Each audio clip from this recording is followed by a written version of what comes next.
everyone. I'm Barbara Hamley. President Trump has COVID-19. He spent this past weekend at Walter Reed Medical Center, returned to the White House on Monday evening, stood before the cameras, and promptly removed his mask. His message to the American people: don't be afraid of COVID. Don't let it dominate your life. And now he says he's cured. Words of encouragement or callous disregard for the millions of Americans who have contracted the disease and the more than 210,000 who have died. Plus, last night's debate between the candidates for Vice President of the United States. Lots of conversation from the Another View Roundtable. We'll be right back after this news from NPR.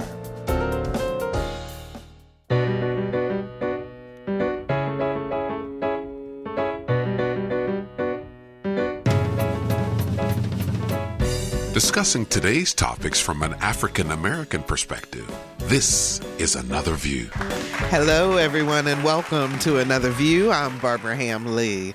The president and many of his inner circle have all been infected with coronavirus. Senator Kamala Harris and Vice President Mike Pence squared off on which team will be the best leader of America. And more information is released about the case that ended in the murder of Breonna Taylor. So much to talk about. So let's meet our Another View Roundtable pundits. Alvian Lyons is an entrepreneur, talk show host, and is best known as Virginia's relationship expert. Alvian, we missed you last month. Hello. I missed you guys, too. This is one of my favorite times each month. So it is a great thing to be back with my sisters on air, doing good in the world, having real conversation. Absolutely. Thank you so much for joining us today. Dawn Hester is a longtime civil servant and currently serves as the Norfolk City Treasurer. Hey, Dawn. How you doing? Dawn? Okay. There I had you to go. unmute. I forgot. Hey, everybody. It's good to be with you, and thanks to the listening audience, too. Dawn has been doing triple duty for us here lately, filling in. And I have to tell you, Dawn, last week's show received so many comments. People really appreciated the perspective and insight that you and our other guests brought about voting. And so thank you again so much for that. You're welcome. I appreciate that. Carol Pretlow is a professor at Norfolk State University teaching political science. Hey, Carol, how you doing? Hey, everybody. Sorry we can't see you, Carol, but the rest of us are on Zoom, but we miss you and we love you. Thanks so much for joining us today. This is a pleasure. I look forward to this every month. Great. And Allison Moore is an entrepreneur, comedian, and now executive producer and host of her own television show, More Laughing in the Morning. Allison, we missed you last month too, but we're so glad you're back. How are you? I miss you all, too. Lord knows I would have rather have been here with y'all. I'm doing great. Okay, so let's take just a moment. Tell us a little bit about More Laughing in the Morning. The More Laughing in the Morning show. So it's a variety talk show, I like to say, for go-getters who love to laugh. So we're up at 8 o'clock in the morning. We are in the Virginia area. We are on Sky 4 networks and then on YouTube and social media platforms, the More Laughing in the Morning show. So it's a little bit of talk show. It's motivation, inspiration, and then there's some sketch comedy. And we're in season 2. So season 1, you were one of the guests there, Barbara. Yes, I was. And Dr. Lyons was one of the guests up there. And I'm trying to rotate the other queens. I think we should have our whole show. I was just thinking, let's have an episode with all of us on my show. Oh, man, that would be awesome. That would be Absolutely. fun. That would be a lot of fun. Just talking about how you all have leveled me up over the years and how important it is to have positive, strong Black women, mentors and experts and examples, because Lord knows I don't know where I'd be without y'all. Who told me to do a talk show? This was the dumbest thing I've ever decided to do. I quit. No, you can't quit, but we'll talk about that later. Let's go on to talk about, so ladies, I want to ask you, last night, obviously the candidates for Vice President of the United States squared off, Democratic candidate Senator Kamala Harris and Republican Vice President Mike Pence. My question to each of you is, what were you looking for when you watched the debate? And did you get what you were looking for? Alvian, let's start with you. Well, I have to admit that the bar was pretty low after the experience we had with the presidential candidates, okay? So, after surviving that food fight, we're now looking for a little bit of a few grown-ups in the room. Now, don't get me wrong, Vice President Biden was a very appropriate presidential candidate. And while I'm not, here to judge anybody for their politics, let's just say that there was only one grown-up in the last presidential debate, okay? And so I was certainly interested to see how this was going to unfold. Now, I've heard Vice President Pence referred to as the Velvet Hammer. And I think that's actually an appropriate characterization of his style. He is far more weighty than people give him credit for sometimes. There's a way he does what he does that has the weight of a hammer.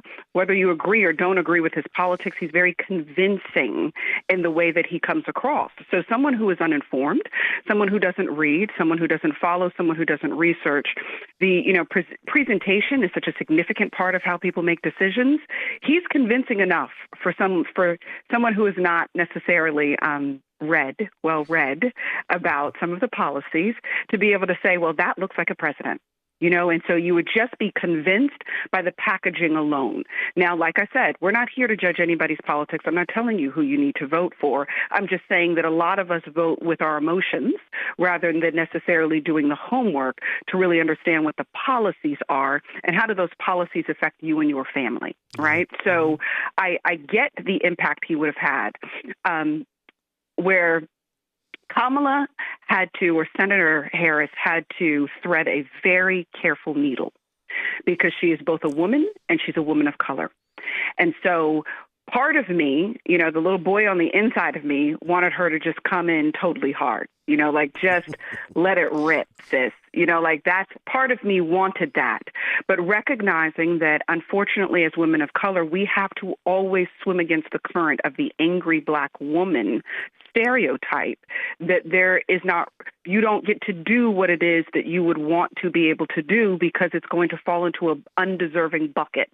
And so she had to, and then the gender factor that people like women to be congenial and kind and warm and bake cookies and muffins. And so you want us to fight like a baker. And the truth is, many of us are warriors, and America's not always ready for that warrior in a woman. So she had such a fine needle to thread that sometimes I felt myself kind of like when you're a passenger in a car and you're like, step on the gas, I just wanted to step on the gas, and she was cautiously, driving through, and I wanted her to break the speed limit, So to answer your question, I got what I wanted in the sense that there were grown-ups having a real conversation. I was disappointed by the fact that there were a lot of pivots that never really addressed the questions that were being directed, specifically where Vice President Pence was concerned, and then Kamala didn't take him to task on some of those things in ways that I think would have furthered the argument the way that I would have wanted to, but I understand that she was tiptoeing around landmines inside of that debate. So that's my long explanation of my experience as a watcher. Carol, when you watched it, did you, what were you looking for, and did you get it? Yes, and I have to admit that after the presidential debate, I was very much hoping that they would follow the debate strategies and guidelines and methodically address the issues.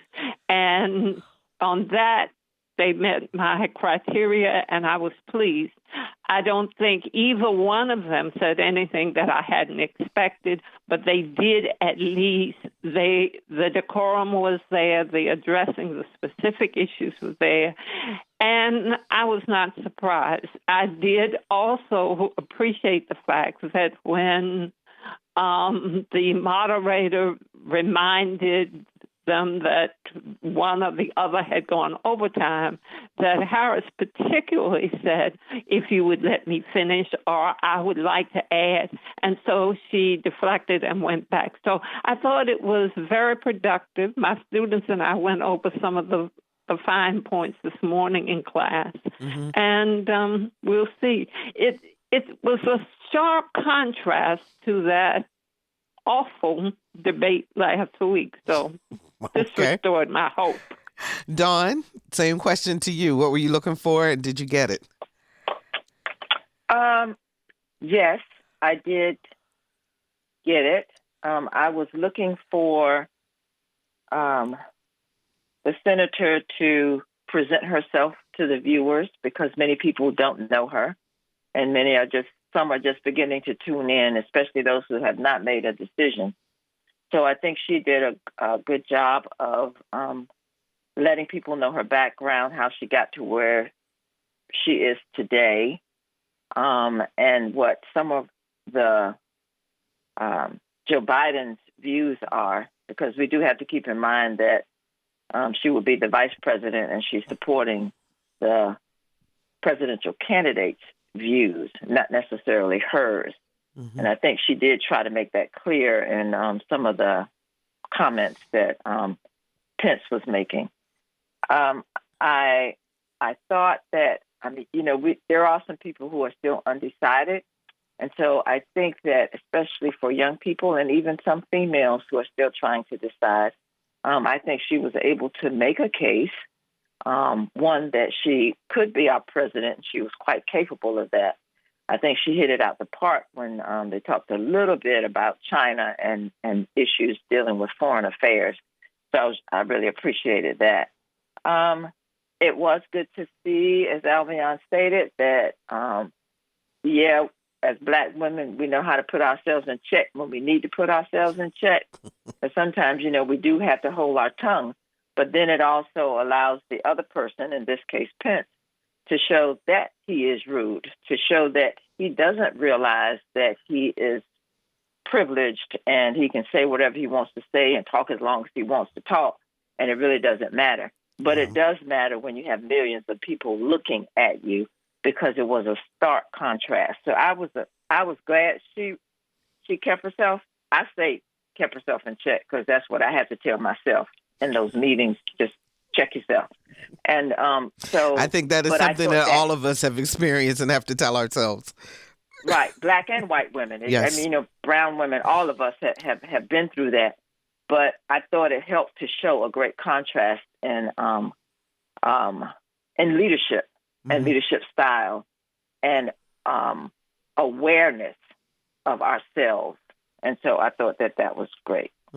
Allison, I know you were working last night. You were taping the show. Did you get a chance to at least see any of the clips, or did you have any kind of response you wanted to give from what you've seen? Yes and no. So I did get a chance to see some clips, and then I read a couple of articles, and then I get I'm on an email listing from, I think, Black women. So I get some things and I was able to refresh myself. Mm-hmm. But honestly, I not depended on this show. I don't want to be weird, but I was looking forward to hearing you all's perspective. I knew, dang, we got to work tonight, but I'm going to be on another View tomorrow, so I'm going to learn about what happened. Because, the truth is, I hear you all and I listen to you, but you could be trusted because I know you're not just we just liked her hair. There's, reasons in depth. So basically, no, I need y'all to tell me what happened last night. Thanks for coming to me last. Thanks for coming to me last, teacher. I'm going to repeat that answer. I prison food. I want to play a clip from last night where the vice president and the senator talked about systemic racism and white supremacy. Let's take a listen. And I must tell you, this presumption that you hear consistently from Joe Biden and Kamala Harris, that America is systemically racist. And that, as Joe Biden said, that he believes that law enforcement has an implicit bias against minorities, is a great insult to the men and women who serve in law enforcement. And I want everyone to know, who puts on the uniform of law enforcement every day, that President Trump and I stand with you. And it is remarkable that when Senator Tim Scott tried to pass a police reform bill, brought together a group of Republicans and Democrats, Senator Harris, you got up and walked out of the room. And then you filibustered Senator Tim Scott's bill on the Senate floor that would have provided new accountability, new resources. But we don't have to choose between supporting law enforcement, improving public safety, and supporting our African American neighbors and all of our minorities. Under President Trump's leadership, Thank you, we'll Vice President always Pence. stand with law enforcement, and we'll do what we've done Vice from day President Pence, one, and thank that is you. Your time improve is the up. lives of African Americans. Thank you, Vice Record President unemployment, record Vice investments in President Pence, your time education, is and we'll up. fight for school choice for all of our members. Thank you, Vice I'd President. like to respond. Senator Harris. I will not sit here and be lectured by the Vice President on what it means to enforce the laws of our country. I am the only one on this stage who has personally prosecuted everything from child sexual assault to homicide. I'm the only one on this stage who has prosecuted the big banks for taking advantage of America's homeowners. I'm the only one on this stage who prosecuted for-profit colleges for taking advantage of our veterans. And the reality of this is that we are talking about an election in 27 days, where last week the President of the United States took a debate stage in front of 70 million Americans and refused to condemn white supremacists. Not true. And Not true. it wasn't like he didn't have a chance. He didn't do it, and then he doubled down. And then he said, when pressed, stand back, stand by. And this is a part of a pattern of Donald Trump's. You know, the problem that Pence had, I think, last night was there are so many instances where Senator Harris was able to actually quote the president, and trying to have that rebuttal was not there, because for him to say it's not true that the president did not denounce white supremacy. Alvian. Well, I mean, admittedly, President Trump has not done Vice President Pence any favors with the amount of things that he has said, because unfortunately, you know, nobody can go back in time and erase the real thoughts, real sentiments, real words shared by your commander-in-chief. And so it does put him in a very precarious situation. Now, I will say, if there has ever been a vice president who is going to go over the cliff with you, Pence has definitely positioned himself to go right over the cliff with President Trump, if that's what it takes. And I respect loyalty. Don't get me wrong. You know, like I believe in it. It's just that for those of us who are sitting here, you know, the American viewers, we haven't forgotten what was actually said. You know, we watched it happen live. And in a lot of situations at this point, you're asking me to unknow and unfeel and unexperience what I've already seen, known, and experienced firsthand. So it's like being in a car crash, feeling the injuries, having to go through the repair, and somebody telling you the crash never happened. That never happened to you. The broken leg, the broken arm, the punctured lung, it never happened. And I can't unknow what I've already felt and experienced from someone. So Vice President Pence is in a very difficult situation. He's doing it as honorably as he can. You know, I'm not here to judge his heart. I recognize he has a job to do, and he's doing his job, but he can't erase what we've already experienced, no matter how velvet his hammer actually is. Don, do you see the contrast, though, between the way that the Republican Party, represented by Vice President Pence, and the Democratic Party, represented by Senator Harris, view the issue of racism and white supremacy in this country? Did you say, do I see the contrast? Yeah, in other words, just by watching last night, to me, it was just so stark how one group of people, how our country is so divided in the way that we perceive what is going on in terms of race. Yeah, I see that because if you don't think that you're racist, you don't see it. So, you know, my world is fine as I live in it, and so I don't see it. You know, one of the things I wrote down was that systemic racism. He said the presumption, and then law enforcement implicit bias. I don't think Pence has taken the time to understand what implicit bias really means to people. And if you don't take the time to try to listen and understand what others are saying and talking about, then I can understand why he said that's not true. Because in his mind, it is not true. Because they don't see that there's issues of racism, especially as it comes from, well, really any, but as it deals with law enforcement or just people in general. Because that's my world. So my world is white, male, people, views, and life. And so to be a part of the world that I enjoy living in, that has everybody in it, I get a better understanding of the world because of the interactions that I'm having with other people and able to learn from other people. So I just see that it's kind of just split down the middle. So the 40% of the people who are going to vote for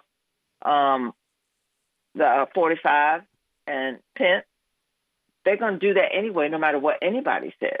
Yeah. You know, because on Fox News today, one of the polls that they had come in said Pence won the debate last night by 60-some%, and Kamala had less than 40%. And I'm like, what did you look at? And so it depends on your eyes, your views, your perspective, and your willingness to be open to understanding and listening to others. And clearly what we have right now in the leadership in the country is an unwillingness to be open to everybody who lives in this country. Carol, is there a reason to continue to have debates? I mean, are we learning anything new out of this process at all? Do you know, I don't think we are. I want to be optimistic and charitable and say, yes, we all are learning and progressing. But I don't think that a certain segment of our society is. I think they are trapped in the 1940s and 50s, where racism was whether you spoke to somebody on the street with a smile or whether you let them sit in a restaurant. They did not see that this is the 21st century and that racism takes many forms, and there are all kinds of dimensions, sociologically, psychologically, legally, that all of those graduations make up the experiences of people like me and people who are a part of the African American community. And I think they have shut the door and don't want to listen. And I hate to say that, but that's how I felt as I listened to him last night. And I had to say, okay, you're polite and you're saying this nicely, but it still translates to me as racism. So, Allison, I know that you didn't see it, but I know you've heard about the fly as we wrap up talking about last night's debate. Yeah. That was one of them Virginia flies. They said that fly had kids and a whole fupa. You know, that fly was upset. It truly was comic relief. Yeah. And we needed it. And that's the power of, laughter and comedy. Like, everybody had to laugh at that fly, Republican or Democrat. Everybody. That fly was funny. That fly was the headliner of the show. I need to work with that fly. Oh, gosh. Well, let's move on to President Trump, who has COVID-19. But today he is back in the Oval Office, despite the fact that he may be contagious. And the latest thing that just came out before we went on the air is that he says that he will not participate in a virtual debate, which is what the Presidential Campaign Commission wanted to move to based on his illness and for safety of all who would be involved. Alvian, what is the mindset? You're the relationship expert, so I got to ask you about this bravado and this determination not to take this moment and really use it as a teaching and unifying moment for the country, as opposed to, never mind, COVID's not that big of a deal. Well, okay, so you have to remember a couple of things are at play, right? So one of the things that you have to, the person that we're dealing with, the man that we're dealing with is a man who fundamentally doesn't believe you ever apologize. Okay, so whenever anything goes wrong, if you've made a mistake, you don't apologize. Quite frankly, you double down. And we've watched that for 3 years. And it is his negotiating style. So it doesn't really matter what we're talking about. He does that across the board. It's not unique to his presidency. It's his orientation as a person. Okay, so keep that in mind. Then if I am one of those people who commit all the way, like this is my path, this is my chance going forward, this is the thing that's going to provide me the outcome that I want, then you go full speed down that path. He, at this point, cannot afford to make a U-turn to a place where we are more balanced, so to speak. You know, well, I shouldn't presume somebody's mind. Let me say this. Given that kind of personality, what one might be thinking with a personality like that is that it would cost me some of my base to turn around. If I pivot at this point, if I say that it was all true, then that makes me a liar from before. If I say that we have to take this thing more seriously than we had been taking it before, that, as far as I'm concerned, it makes me look weak. That's like accepting that they were right. And I can't afford to do that. And in personalities, and I'm not diagnosing him, but in personalities that present as narcissistic, you don't accept responsibility for things. You don't take the opportunity to consider ways in which you can use something like this for a positive moment. You're not interested in unification. What you're interested is, how do I take this moment and make me look better in this moment? How do I look more powerful inside of this moment? So given the fact that he got COVID in the first place was probably concerning in terms of, oh my God, it makes Superman bleeds in his world. Now, how do I recover from this and make it benefit me? Oh, I make it so that Superman is basically immune. So I'm stronger than anybody. And as a matter of fact, I'm going to encourage all the rest of you to become Superman like me. Don't worry about the mask. Don't worry about the sickness. You can beat this. I'm probably immune at this point. He's literally just taking the narrative to double down on his position of strength at this point. So it's not really about us, to be honest. And it's really about economics and winning the election. COVID, unfortunately, is the biggest stain on his presidency. So, losing 200,000 people under your watch, you can't undo that. So how do I take this moment and pivot so that it looks like something different? So I just think that we're watching him be him, and it really has nothing to do with us at the end of the day, which is the unfortunate part. It doesn't. It's not about America. It's really about him. Wow. If you're just joining us, we're talking about current events with the Another View Roundtable, relationship expert Alvian Lyons, Norfolk City Treasurer Don Hester, political science professor Carol Pretlow, and comedian and entrepreneur Allison Moore. But Don, when you look at the fact that the president, who is supposed to be the leader of this country, who then says today that it was probably the Gold Star families who infected him. That's the newest that just came out, that he feels that because he was in a ceremony last week where the Gold Star families were there, and they would come up to him and they would be right in his face and they wanted to tell him stories about their loved ones. And that's probably how he got it. What is this obsession with the military and this thing that he has between himself and blaming the military for things?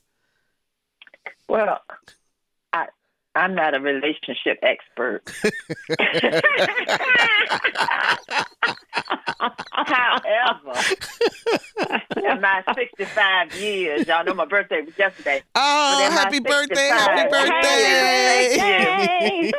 I have had quite a few relationships, some good, some not so good. I think, though, that 45, because he is a sick individual, based upon his upbringing, has guilt about not serving in the military. Mm. And I believe, this is Dawn's opinion only, that because of that, it surfaces in his comments as it relates to the military, even though he will say, I support the military and I've given them extra money and all that, he just signed the budget bill that was presented to him. He didn't do anything particular in that. But I just think it's his guilt regarding the military and the fact that he didn't serve because of his bunion or whatever it was. I don't remember what it was. But that causes him to then say something like Gold Star families, who have paid the ultimate sacrifice. So for people who don't know, if you're in the family of Gold Star military members, that means that one of your loved ones has died serving our country. So it is it's traumatic already. And so I saw pictures when they had the reception a week after that, where people were up in everybody's face with no mask on either. He doesn't know where he got. And that's why dozens of people, well, we don't know if they got it from the introduction of the candidate for the Supreme Court, but that many of those people who were there are now infected with coronavirus. Right. And so, and it's in the halls of the White House. If you've ever been in the White House, as people will tell you, I mean, it's been there many years, right? It's not like a new building where you got a whole lot of ventilation and can move around and all that kind of stuff. So if you're in a room, it's a small room, period, but it's a tight space. And so if you're not doing the precautionary things, you could get it from anywhere and anybody could bring it in. And we also know, too, that testing doesn't always give you a true result. You can get a negative test, and then you can turn around and test and get a positive test, or vice versa. So there's just so much in the science that's why I think, people have been trying to say, listen to the scientists, because what we're hearing from the White House is not accurate information. So, Carol, when you hear things like the president saying, well, I want everybody to have the same drug I have, and I'm going to give it to them for free and all of that, what does that do you think, to the mindset of people in this country who are really trying to navigate this coronavirus pandemic, who are really trying to navigate this unemployment and everything else that's going on? Does that help or does that hurt? I think it hurts. And I think that initially, if this were months and months ago, it might have helped. Our president is reassuring us that he has a handle on this and he's going to help us through this. But after seeing months and months and months of empty conversation and empty promises, I don't think anybody is fooled or convinced by that. And if anything, it makes people angry that all you're doing is talking a good game and thinking we're stupid enough to buy into it. Allison, are your peers, are you guys voting? Are you going to vote? Yeah, absolutely. Yeah. I mean, because I know that I give such a youthful vibe with my style and my skin, but I'm about to be 40. So if any of us ain't voting, somebody need to be slapped. I mean, I'm not saying that to say that it is the oldest age ever, but I'm saying to say at 37, that's not a conversation that I need. Is your generation voting? Yes. I got girls I went to high school with, they got grandbabies. Yes. They voting. They kids voting. So what are they talking about? I mean, what kind of impact are these things having on their vote? I guess what I'm trying to get to is it clearly is a numbers game, and we've got to get everybody to vote. So since you're the youngest on the panel, we're trying to make sure that everybody's involved. Yes, ma'am. Yeah, so they are definitely. But I think that my generation is irritated. I mean, we're not like, woohoo. I think we shared with that before. It's still taking a lot of convincing for people to necessarily trust Biden, trust Kamala, but they are still here for it. I mean, Trump ain't an option. And we are not believers of the, well, I'm just not going to vote. That's not my generation. My generation is not the one that's like, well, it doesn't really matter anyway, they don't vote. I think that's the one that's behind me. They're the ones that still need a little bit of convincing that you need to come out. The number does matter. But my generation is just irritated that why are we still having this conversation? Alvin, I see you nodding your head. I sure am. I mean, because, after all, Allison and I are like 5 minutes apart in age, but that's besides the point, okay? That's totally besides the point. But really, Just for the viewers' benefit, okay? For all of our listeners' exactly. benefit, okay? I'm checking y'all out. Just want everybody to feel like you got a place here. Everybody got a place here. Let's just know, okay? She's only like 5 minutes younger than me, okay? So, but really, it's true that it's the younger generation. And when I say, I'm not suggesting that Allison isn't young, because I know I am, but the younger ones that are really questioning what's real anymore. You know, like politics has kind of lost its flavor for them, because that is the generation who's grown up with live television in a different kind of way, like reality television and YouTube and TikTok and Facebook. And, you know, this generation is used to seeing things unfiltered.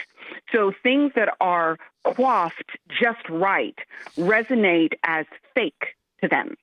So they're not the generation that responds particularly favorably to things that perhaps our older or more mature generation would respond to in terms of showing up just right and communicating with maturity. And the list goes on and on. The things that we tend to value as professionalism, that generation is like, I could do without that. Just, I want to know who you really are. I want to know what's going on behind the scenes. There are no filters inside of that generation.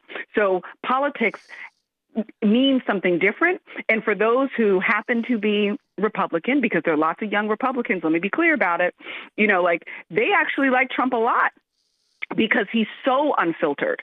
He says whatever he's thinking. The new platform for the Republican Party is that there's no platform. It's basically whatever he says at this point, that they don't want to be locked down to anything. They want the flexibility of doing whatever they need to do, whenever they need to do it, however they need to do it, for the benefit of maintaining this zeal that the party, those who are committed no matter what, have. And so there's a generation that finds that very appealing because it's uncensored.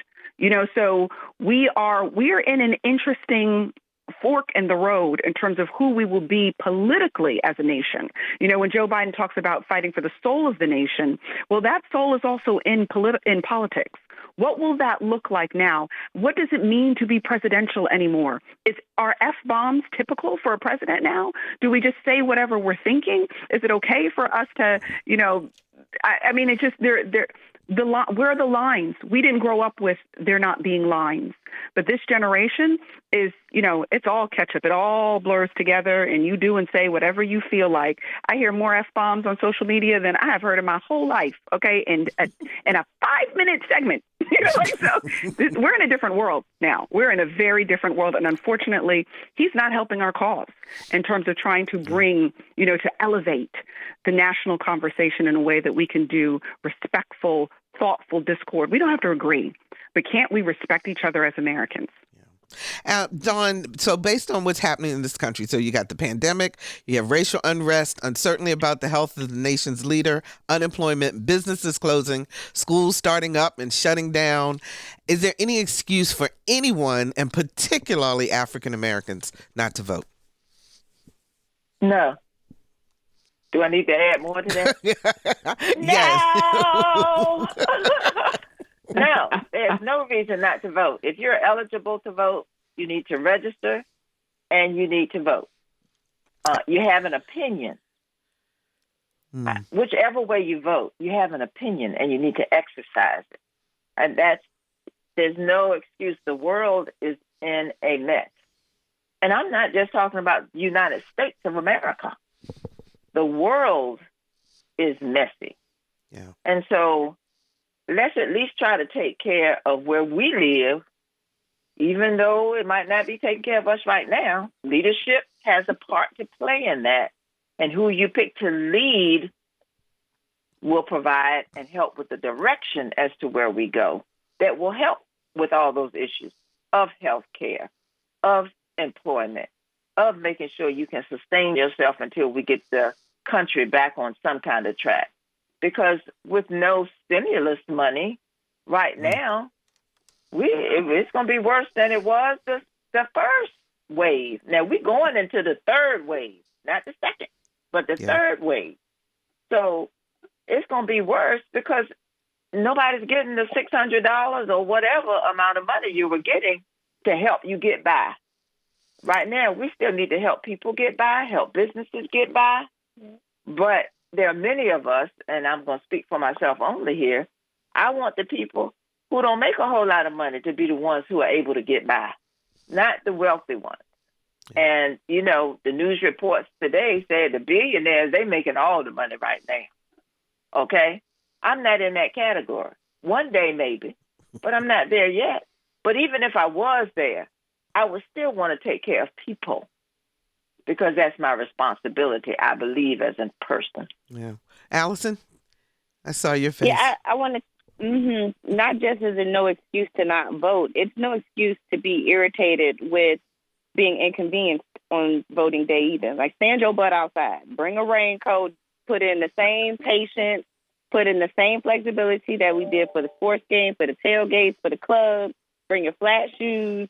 You know, like I heard somebody, it was almost when I was talking to someone, it was almost as if they were like, well, I better be able to get in and out. Like, that's the dumbest thing I've ever heard. Don't even pull up to the situation expecting that this is about to be a rose petal. Like, be prepared and okay with being inconvenienced for the simple fact that your grandmother, your great-grandmother, or your great-grandmother's or great-grandfather's friend or somebody put their life on the line and found it valuable. Like, that's what I motivate myself with. This was important to my great-grandmother. This is important to my grandma. This is important to my mom. So I'm standing in this line, and I'm going to put on a smile, and I'm going to tell a couple of jokes. I might get some new material while I'm waiting. But I'm coming with the mindset that this might not be pretty, but it's still very worth it. And just to remind everybody that the registrations must be postmarked by October 13th to register. Next Tuesday is the date, October the 13th. Go ahead, Dawn. Mm-hmm. Go ahead, Dawn. That's for Virginia. That's for Virginia. For Virginia. I don't know what North Carolina is, but that's for Virginia. North Carolina is tomorrow, the 9th. Okay. So for the 9th for North Carolina, the 13th for Virginia. Right, but adding on to what Allison was talking about, you can go vote now. Yeah. You don't have to wait. Mm-hmm. So you don't have to be inconvenienced. You know, I work in City Hall all day. There hadn't been a line. There has been a steady flow of people coming in and out. But there hadn't been a line. So you can go vote now. And beginning October 16th or 19th coming up, you'll be able to vote in the evening. So the opportunity exists to not have to wait in line and to get it done and get it out the way. Yeah, I actually voted at City Hall and in downtown Norfolk, and it was very safe and very painless, and it did not take time. So there you go. Go ahead, Carol. Well, I would like to join Allison because what I was going to say is don't look at it as a chore. Actually, I look at it as fun. Every year when I go, I take my snacks, my pillow, a book. I have a notepad so I can get people's names and phone them. And actually have met some very interesting people and had great conversations. So if people stop looking at, particularly younger people, stop looking at this as a chore, but just an opportunity to help your community, to be involved in your community, and your community being the United States of America, and to expand your own experiences. So that's what I have to say about it. I think it's Carol, look at it as a chore. I'm curious, Carol, what are your students saying? Are they excited about voting? Oh, they are very excited, and actually, each of the debates they have been excited about. Let me listen. Are we going to talk about that in class? So they are very, very excited and interested. Now, I don't know whether that's just a facade they present to me. I don't think so. But they appear interested, and a few of them are working in the community and talking to people through their churches and their organizations. So I'm excited for them, too. Okay. Last topic, ladies, and we've got about 10 minutes, a little less than 10 minutes left in the show. So new information released about the investigation that led to the murder of Breonna Taylor by Louisville police, including questions about the justification of the warrant to raid Taylor's home. And Kentucky Attorney General Daniel Cameron has filed a court motion to keep a grand juror in the Taylor case from speaking publicly about the proceedings. The juror filed a motion originally accusing Cameron of using the grand jurors as a shield to deflect accountability and responsibility for charging decisions. Cameron did not recommend homicide charges against any of the officers. Does any of this garner trust in our justice system? Don, I'm going to start with you, and then I'm going to come to you, Alvian. The answer to that, too, is no, it does not. There's something that is being hidden from us, and we need to know what was presented to the grand jury. I have never heard of a situation where a jurist has said that something was not right.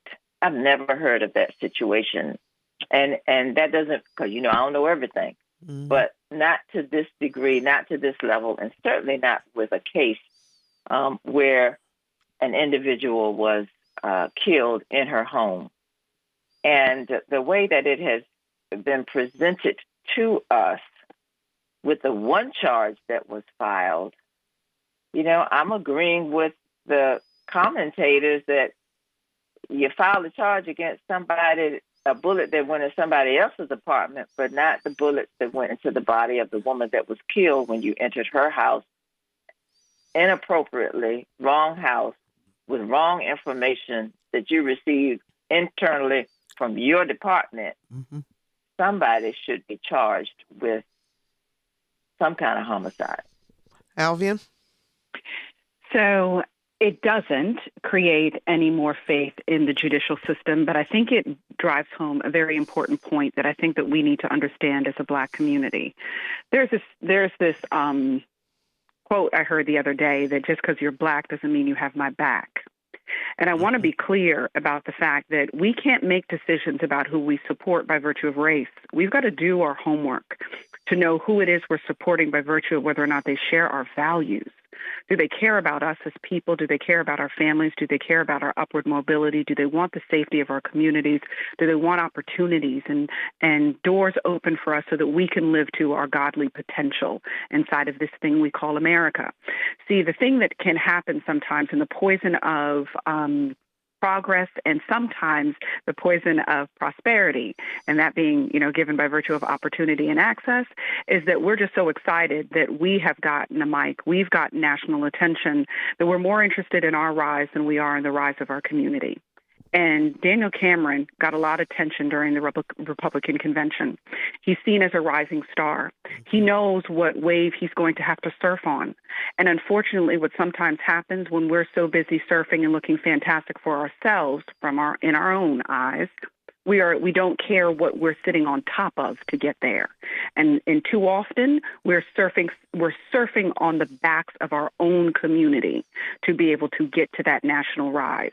And we've got to have the kind of character as a community that we are not so caught up in the package people come in, but we're more interested in the principles that you are pushing forward. So I really want us to be careful about being skin loyal in any form or fashion, because we will find ourselves right over the cliff trusting folks just because they look like us when they don't have the heart for us. Mm-hmm. So politics is going to take on many phases. It's going to take on many impressions. We need to make sure that we are not ever lazy in how we cast our vote, because it matters who we get behind, and that can't be a skin thing. Okay, yeah. That needs to be an in thing. What's on the inside of that candidate, and does his or her platform and the way that they have voted, does that speak to who you are and what you want for your family? Allison, I see you nodding your head.